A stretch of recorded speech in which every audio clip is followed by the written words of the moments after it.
আমার চ্যানেলটা লাইক করবেন, শেয়ার করবেন, সাবস্ক্রাইব করবেন, বেল আইকনটা প্রেস করবেন। আসসালামু আলাইকুম রহমতুল্লাহি ওয়া বারাকাতুহু। বাংলায় বলে যুদ্ধ অপরাধী। জি হ্যাঁ, একটা শব্দ আছে যুদ্ধ অপরাধী। ইংরেজিতে এটাকে বলে ওয়ার ক্রিমিনাল।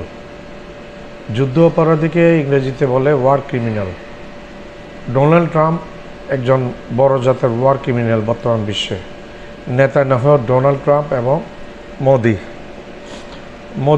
ওয়ার ক্রিমিনাল না, মোদি কিন্তু এমনি খুনি।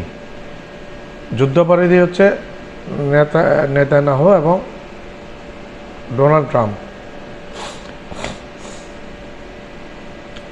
ডোনাল্ড ট্রাম্পের মদতেই নেতানিয়াহু 175 জন স্কুল ছাত্রীকে হত্যা করেছে। নার্সারিতে ক্লাস 3-4 এরকম এর ভিতরে। তাদের একটু বুক কাঁপে নাই। তাদের বুক কাঁপার কথা না, তাদের জন্ম হয়েছে মুসলমান হত্যা করার জন্য, মুসলিম হত্যা করার জন্য তাদের জন্ম। সেটা যদি সেখানে তাদের জন্ম সার্থকতা আছে। এখন এই ডোনাল্ড ট্রাম্প ইরানে আক্রমণ করে মনে করেছিল 3 দিনের মধ্যে ইরানের তকটা পলট হয়ে যাবে, অর্থাৎ ইরানের সরকার পতিত হবে এবং তাকে সবাই গ্রহণ করবে, আমেরিকাকে সবাই গ্রহণ করবে ফুলের মালা দিয়ে। কিন্তু হয়েছে হিতে বিপরীত, সম্পূর্ণ বিপরীত হয়েছে হিতে। কি হয়েছে?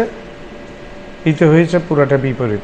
এখন বিলিয়ন বিলিয়ন ডলার তার প্রতিদিনের খরচ এই আমেরিকাতে ইরানকে আক্রমণ, ইরানের যুদ্ধের লিপ্ত হওয়ার ফলে না পারছে ইরানকে দমাতে। আজকে 35 দিনের মতো, 35-36 দিন হয়ে গেল।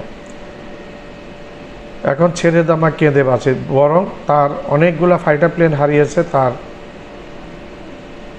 আব্রাহাম লিঙ্কনের জেরাল্ড ফোর্ট, এটাকে নাস্তানাবুদ করে দিয়েছে ইরান। এটা এখন একটা লোহার টুকরাতে পরিণত হয়ে গেছে। এটাকে ফিরিয়ে নিয়ে গেছে।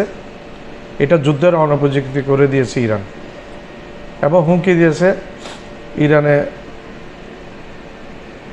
তার সেনাবাহিনী পাঠাবে ইরানি ভূখণ্ডে।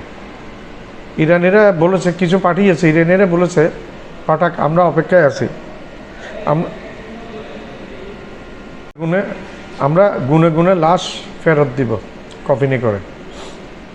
তো আমরা অপেক্ষা করছি তাদের জন্য। ইরান হবে তাদের জন্য একটা নরক, তাদের সেনাবাহিনীর জন্য। এবং আমি একটা ভিডিওতে দেখেছি, আমেরিকার সৈন্যরা ইরানের সৈন্যদের মুখোমুখি হতে চাচ্ছে না, ইরানে আসতে চাচ্ছে না। তারা জানে ইরানে আসলে ইরান সৈন্যরা কত দুর্ধর্ষ। এবং এর মধ্যে আবার যোগ হয়েছে চেচেন বিদ্রোহী, চেচেন সৈন্যরা, রাশিয়ার। এরা মুসলিম সৈন্য, কিন্তু যুদ্ধে এরা খুবই মারাত্মক, হিন্দিতে বলে খতরনাক। তো তারা এইখানে যোগ হয়ে গেছে এই সেনাদের সাথে। এখন আমেরিকা চাচ্ছে যুদ্ধ থেকে কোনো মতে বেরিয়ে যাওয়ার জন্য, কিন্তু ইরান বলছে যুদ্ধ তোমরা শুরু করেছো, কিন্তু যুদ্ধ শেষ করবো যে আমরা, তোমাদের কথায় আমরা যুদ্ধ শেষ করব না। শুরু তোমাদের কথাই তোমরা শুরু করেছো, আমরা মানা করেছি, কিন্তু শেষ করব আমরা আমাদের নিজেদের ইচ্ছা অনুযায়ী। এরপরে পারমাণবিক বোমা মারার হুমকি দিচ্ছে ইরানকে নিউক্লিয়ার অ্যাটাক করবে, জাতিসংঘে বিল টিল আনছে, এই ধরনের কি নানা রকম কাহিনী শোনা যাচ্ছে। এর মধ্যে শোনা গেছে ইরান পারমাণবিক বোমা বানিয়েছে 3টার মতো, মিনিমাম 3টার মতো।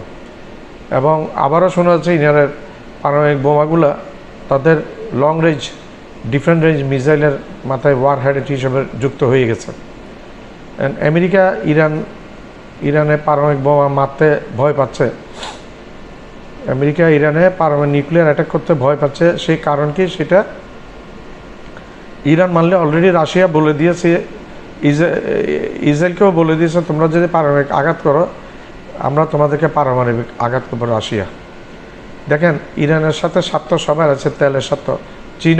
চীনের সম্পূর্ণ তেল কম দামে ইরান থেকে নিয়ে যায়, ভারত নিয়ে যায়, আমরা বাংলাদেশেও নিয়ে আসি কম দামের তেল।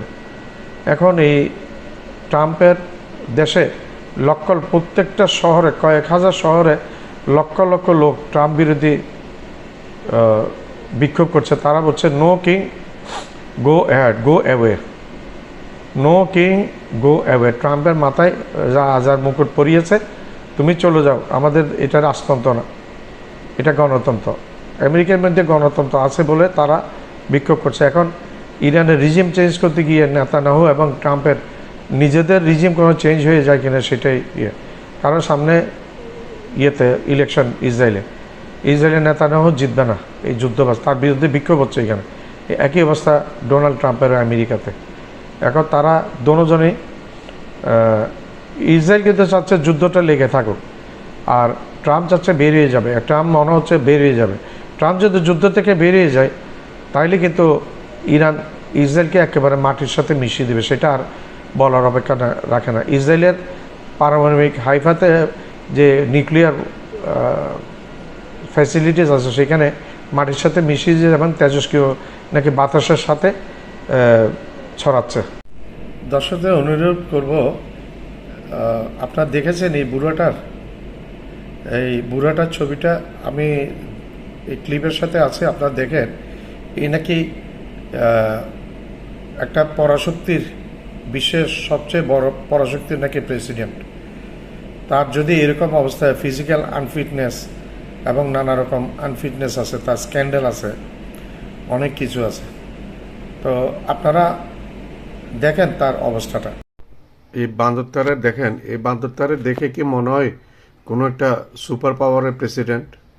আহলে একটা কুত্তার মতো হয়ে গেছে বান্দর, তো অনেকই কুত্তার মতো হয়ে গেছে চেহারা। আমার চ্যানেলটা লাইক করবেন, শেয়ার করবেন, সাবস্ক্রাইব করবেন, বেল আইকনটা প্রেস করবেন, সাবস্ক্রাইব করতে ভুলবেন না।